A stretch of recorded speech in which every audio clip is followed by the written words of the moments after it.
We're in the Capitol on Sunday. Today's March 31st. Technically, the budget is due by midnight today, so we are working our way through this budget. Only it's not really a budget. A budget is a list of priorities and how those priorities are going to be funded through taxes and fees. There is that element in here, but there's really a liberal wish list of things in this budget that are unrelated to the tax and finance of the state of New York. I'll give you one. There's going to be a ban on plastic shopping bags at the grocery store, accompanied by a 5-cent fee on paper bags. So guess what? What's going to happen here today is grandma's trip to the grocery store got a little more expensive for her, a little less convenient, much more convenient to physically carry the plastic bags. And they're going to pretend like there's some great environmental benefit to this. But if you do the research, you notice that the problem with plastic bags and plastic straws happens in other countries. It happens in Africa and Asian countries for the most part. What we do in New York State is not going to impact that negatively or positively. If you really wanted to get rid of plastic bags, you could spend a few $1 million on a public service campaign making the case that it'll be better not to use plastic bags, to have a reusable bag. And you could achieve the same result that way without hurting grandma and without being really heavy-handed. I mean, obviously the right to a plastic bag isn't the most important right in the world, but it is amazing that the state of New York, with all our problems, we're getting down into how you bring your groceries home from the supermarket. Probably a bigger travesty in this bill is we're going to fund political campaigns. Those robo-dials that you hate, all those negative mailers that you hate, you're going to pay for them to the tune of $100 to $200 million every year. And if you believe that number is not going to grow, or if you believe that's not a low estimate, you can go buy this bridge over in Brooklyn, okay? Because it's going to become a bigger number. That's a huge amount. Absolutely no reason for this.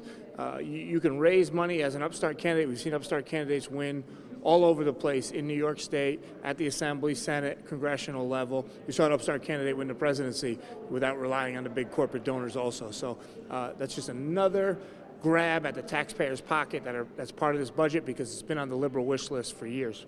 Another one is congestion pricing. Holy cow, it's going to get more expensive to go into lower Manhattan, to go below 60th Street. So think about this. If you're Amazon, you're Walmart, and you're driving down below 60th Street in Manhattan, you're going to pay the same fee as a small farmer from Dutchess County who's bringing some potatoes down there or bringing some onions down there to the restaurants. So it's not only is it a tax, it's a regressive tax. And Walmart and the Amazon, they can absorb it. But the small trucking company, the small farmer, the small business person who has to go down there to make his or her living is going to be hurt. It might put them out of business. It'll decrease competition. It's a terrible idea. The left is going to tell you, oh, it's going to fix up the subways. We're going to give more money to the MTA. Guess what? The problem with the MTA isn't the amount of funding it gets. It's the dysfunctional leadership. It's the bad contracts they've signed and a total disrespect for the taxpayers who are funding that whole operation down there. We're also going to be closing prisons. Holy cow, I've been a watchdog on the parole board. We've let the worst of the worst go, and now you know why. We've let cop killers out of jail in the last year in this state to get to the point where Governor Cuomo feels comfortable closing down prisons. And so we have bad guys on the streets, we have overcrowded prisons, less safe conditions, for prisoners, and most importantly for our corrections officers in these overcrowded prisons, which are already difficult to manage and difficult to run.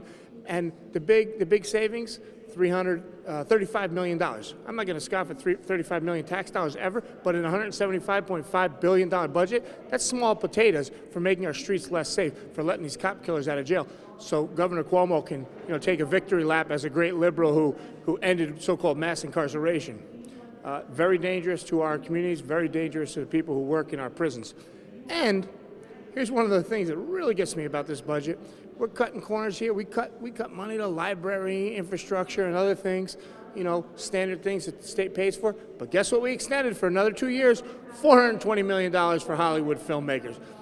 $420 million, refundable tax credit. You, the taxpayers, cut a check to filmmakers so they can create a few part-time jobs in and around the state of New York. Hey, guess what?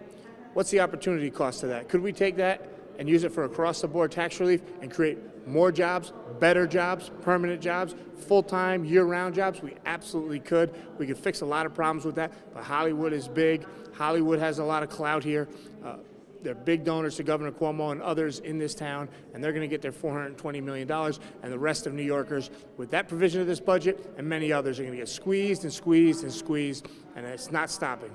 This is a bad day. This is the 7th budget I've worked on. Absolutely the worst. By far the worst budget so far.